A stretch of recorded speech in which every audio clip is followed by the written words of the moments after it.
Hey everybody, and welcome to the 5 Bytes podcast. I'm your host, Rory Monahan. The podcast, as always, is brought to you by my sponsors, ControlUp, Network's Policy Pack, and Numescent. If I didn't have sponsorship for this podcast, it simply would not be possible to do it every week. I have yet to miss a week since beginning the podcast over 5 years ago. And for example, I have to travel for work next week, so the podcast might come out a little early next week or maybe a little late, but I have the ability to bring a mic with me and put the effort into producing an episode even when I'm away from home, and I don't think I'd have the drive to do that without sponsorship and the obligation or the feeling that I have an obligation to get an episode out. So if you enjoy the podcast each and every week, you definitely have these great sponsors to thank. And now for some news. BeebeComputer.com recently reported that attackers are targeting VMware ESXi servers unpatched against a 2-year-old remote code execution vulnerability to deploy a new ESXiArgs ransomware, as it's being called. Tracked as CVE-2021-21974, the 2-year-old security flaw is caused by a heap overflow issue in the Open SLP service that could be exploited by unauthenticated threat actors in low-complexity attacks. Now, this is a patched vulnerability. A patch has been available for this particular vulnerability since the 23rd of February 2021. While the report suggests attacks so far have been targeting ESXi version 6.x, prior to version 6.7, it is worth pointing out that this particular vulnerability was patched in 7.x2. Over the weekend, it was reported that over 2,400 ESXi devices were said to be compromised. VMware advises admins to install the latest updates for ESXi servers and to disable the OpenSLP service, which has been disabled by default since 2021. However, some admins of hacked hosts stated they had the service disabled, so perhaps disabling the service alone is not enough, which more reason to stay on top of your patching. If you thought that was a workaround, don't just rely on a workaround. Patch. The ransomware, which is reported to be from a new ransomware gang, is said to encrypt files with the .vmxf, .vmx, .vmdk, .vmsd, and .nvram extensions on compromised ESXi hosts and creates a .args file for each encrypted document with metadata likely needed for decryption. Bleeping Computer have a comprehensive analysis of exactly what the attack entails and have warned administrators to check for the existence of a vmtools.py file in their store packages directories. This is the same custom Python backdoor for VMware ESXi servers discovered by Juniper in December 2022, so recently, that allowed threat actors to remotely access the devices. If found, the file should be removed immediately. And just this week, an Irish university stated they have been hit by ransomware. In response, the university has had to close its campus until next week. Given the timing of the attack, if I was a betting man, I'd say this was likely related to the ESXi vulnerability, but that has not been confirmed via any official channels at this time.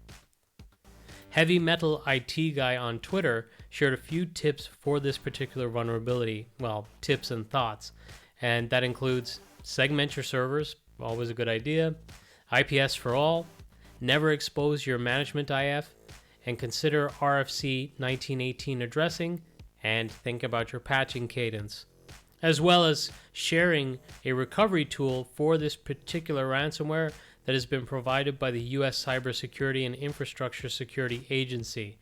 But really, the underlying message in this instance is patch. Make sure you're on top of your patching. If you're patched for this particular vulnerability, it seems like you should be protected.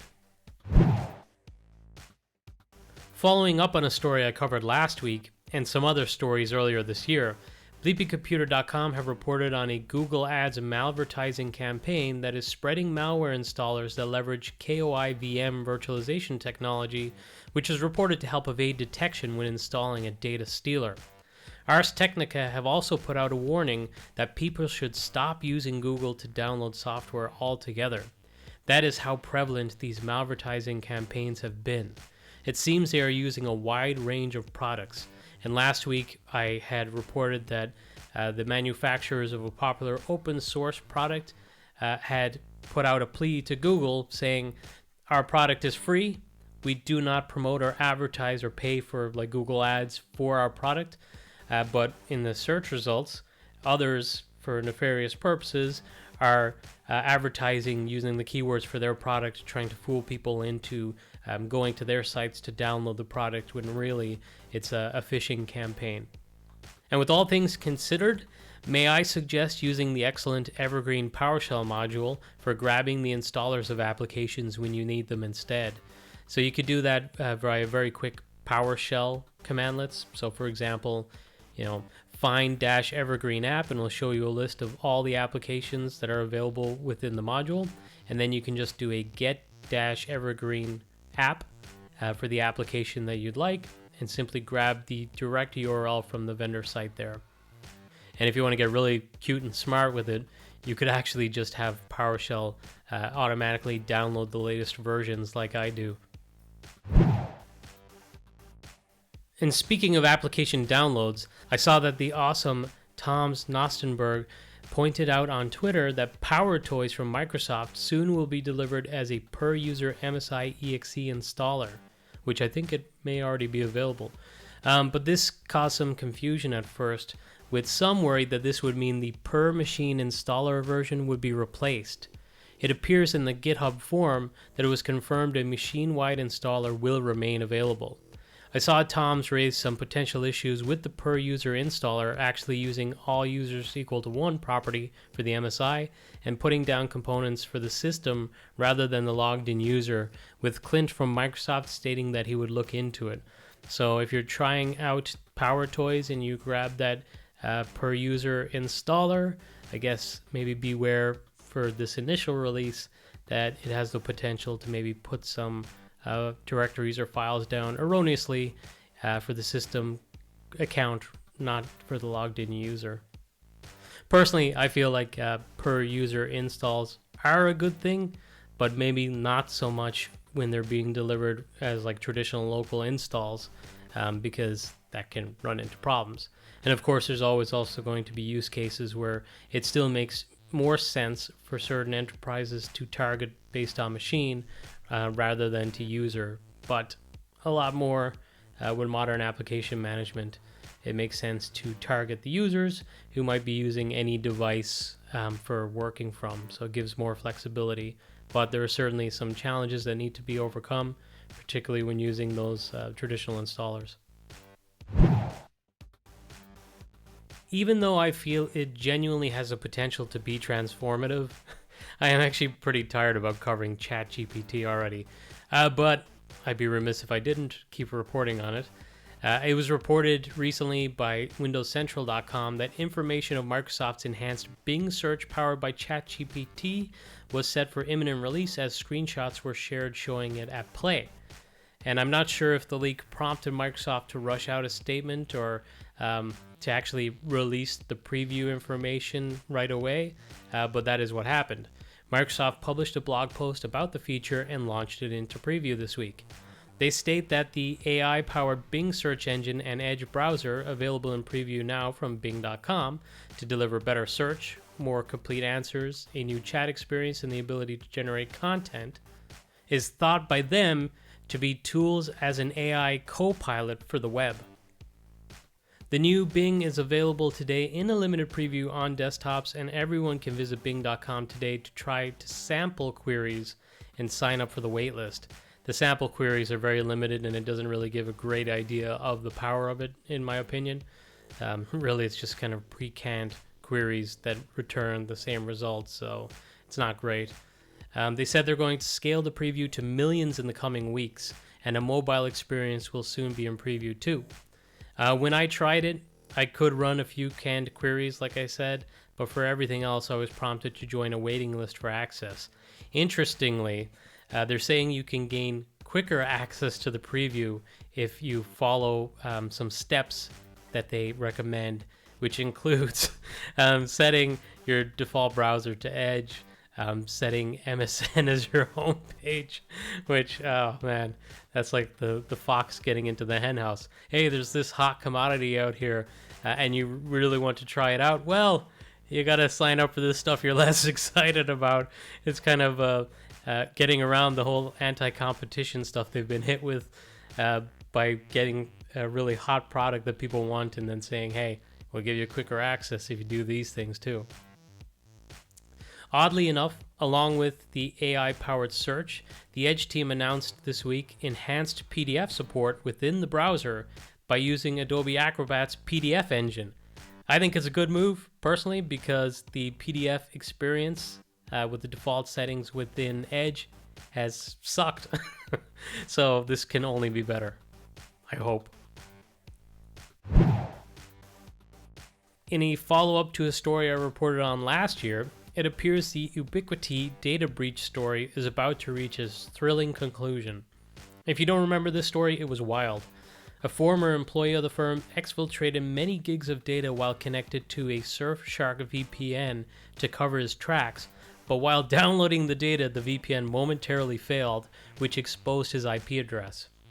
Just days after being questioned by the FBI, the former engineer contacted tech journalists posing as a whistleblower, telling them of security flaws within the firm, which led to a sudden 20% fall in the stock value of the company.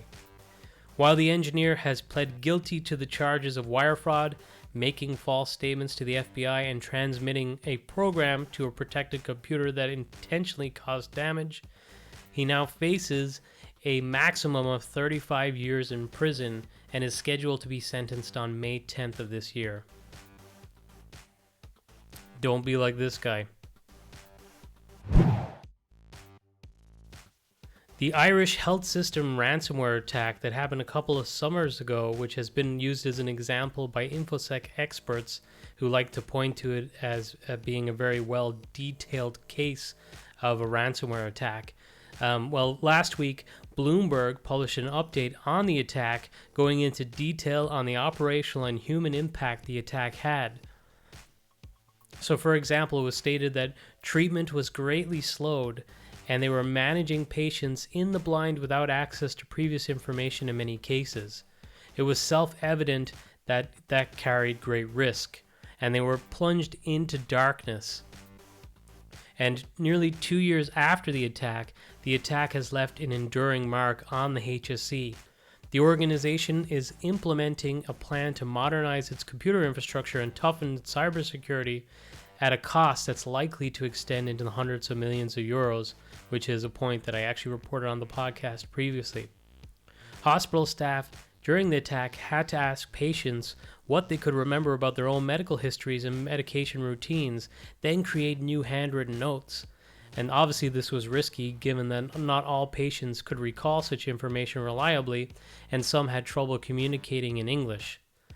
A person involved with the HSE stated that it was frightening, and this victim stated, quote, "Our biggest worry was if we do an operation on a woman and we don't know enough about her and she dies in theater, God forbid because of blood loss or she has a stroke because we didn't realize she had this or that wrong with her," end quote.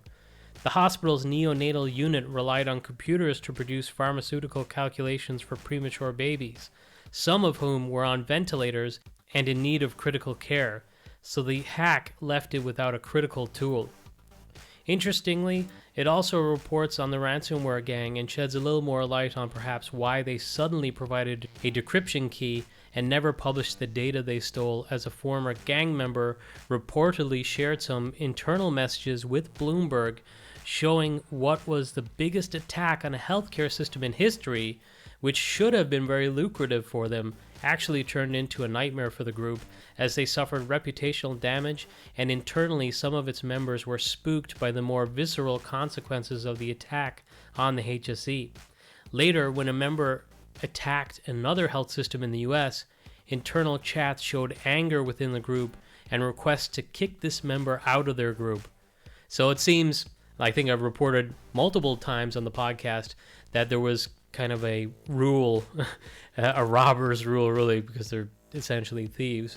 But there was a rule to not attack healthcare facilities because of the grave consequences. But more and more, there's some brazen gangs, or maybe members within the gangs, who are carrying out attacks on health systems.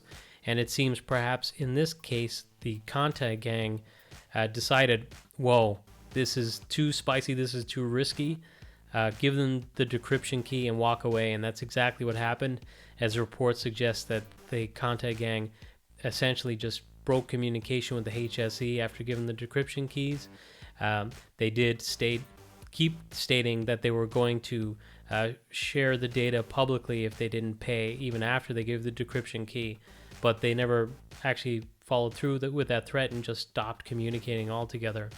So it seems like there's at least some conscience within some of the group, and hopefully in future these gangs will stop targeting these healthcare systems and find a better way to prevent unintentional harm to healthcare systems, because that has happened too, where healthcare systems have been attacked but not intentionally. They probably just had like a programmatic scan and just automated attack. So we can only hope these attacks stop. And rather hopeful is the fact that, as reported on the podcast previously, the number of victims who are paying the ransoms has been going down considerably year on year. Now some quick hit stories to wrap up the news for this week. Microsoft announced general availability of multimedia redirection for Windows 365 and Windows 365 users. Multimedia redirection is supported on both Chrome and Edge browsers for Windows. Multimedia redirection enables smooth video playback while viewing videos in a browser running on Windows 365. And prior to the availability of MMRs, they're calling it, media was rendered once in the Azure VM and then again in the remote client. With the redirection enabled, the media element is remoted from the browser to the local machine, reducing processing in the cloud and resulting in smoother playback as well as significant cost savings.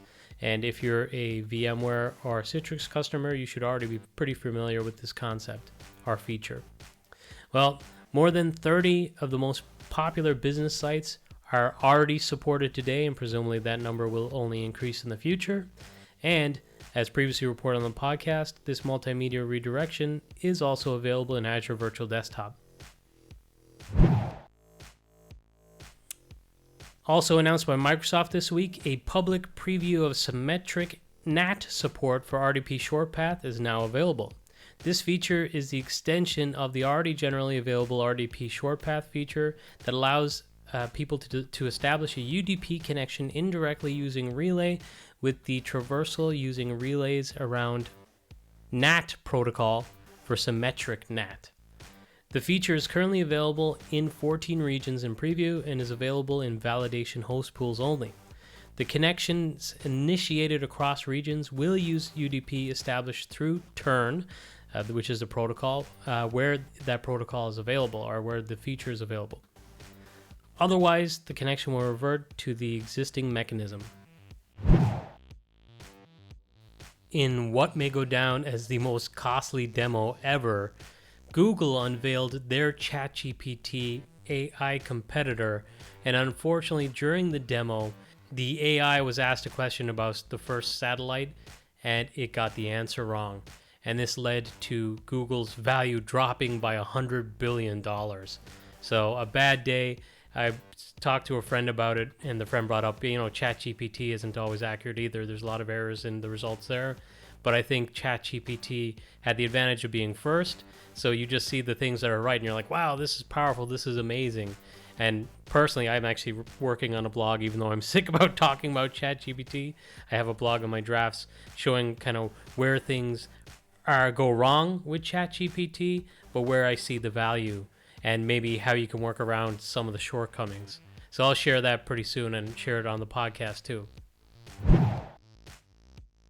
Microsoft have released the February 2023 update for the MSIX packaging tool, where they say they've made improvements to help compatibility for applications and hopefully drive up success in packaging applications into MSIX. And some of the enhancements include support for portable apps, and I see there's a little GIF showing just importing in a zip file and packaging that into MSIX. It's improved child process monitoring, so if your installer is spawning off child processes, it should be more accurately capturing those types of installs. They're excluding a lot of default Windows services, which will hopefully improve success rate too. They've got some PSF or package support framework argument to redirection, and they've also improved the MSIX package editor and made some quick inclusions to trace fix-up, which will also hopefully improve the compatibility, though I guess that remains to be seen. I'm hopeful though. I'm really hoping that MSIX does improve and more applications can be successfully packaged with it.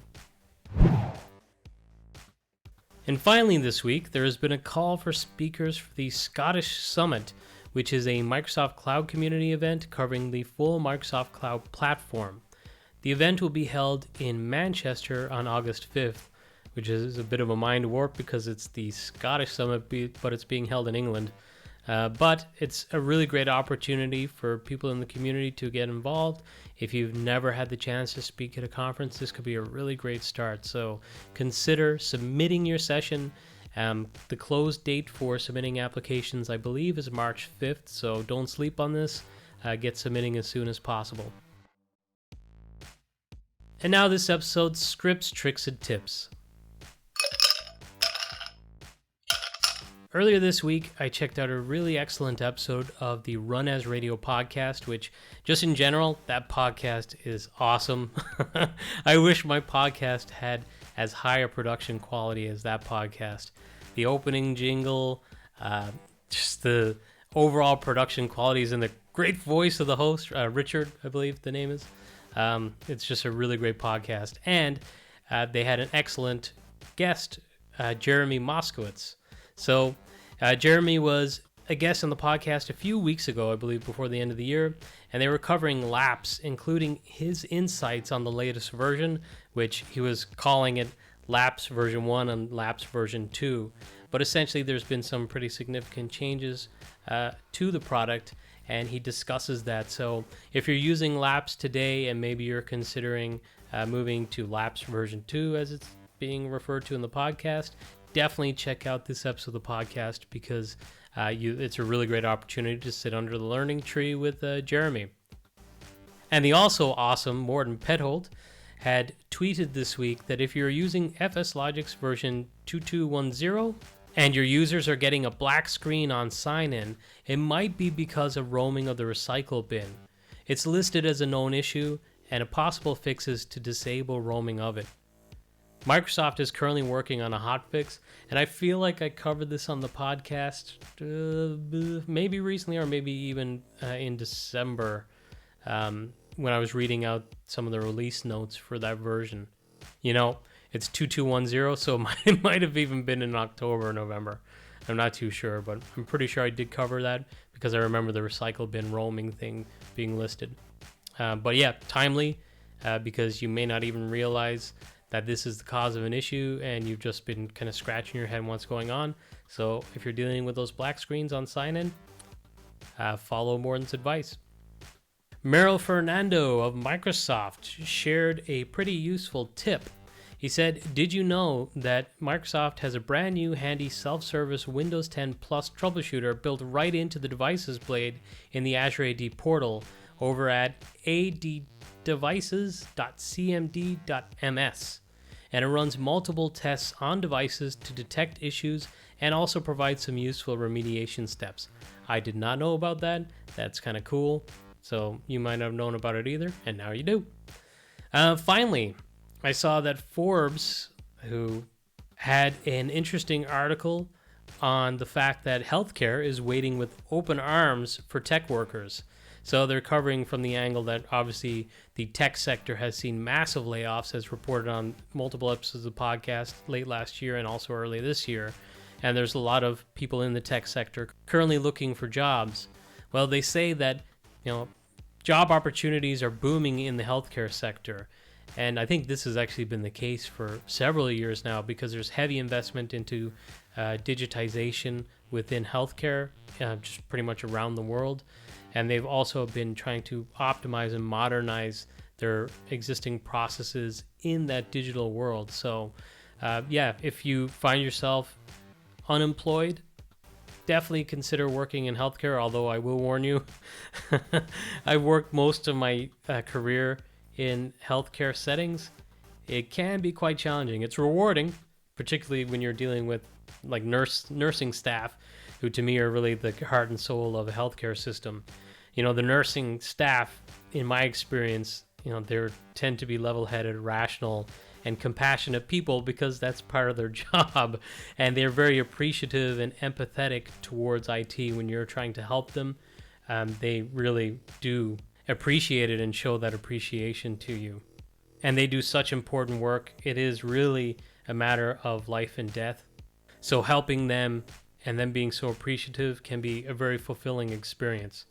But working in healthcare IT in general, man, it's a real grind. There's a lot of out-of-hours work. It's obviously 24-hour operation, 365 days a year. No real let-up for the holidays. You'll probably be in an on-call rotation. You may be on-call during Christmas, during Easter, whatever holidays you might have, your birthday. It could just be luck of the draw.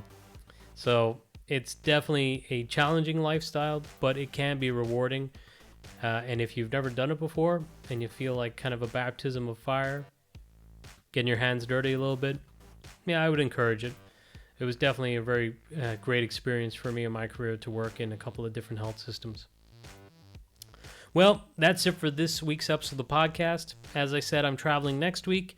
I'm going to get a podcast episode out. I'm not sure if it's going to be early in the week or late in the week. So, hey, it'll be a surprise. Thank you all so much for listening.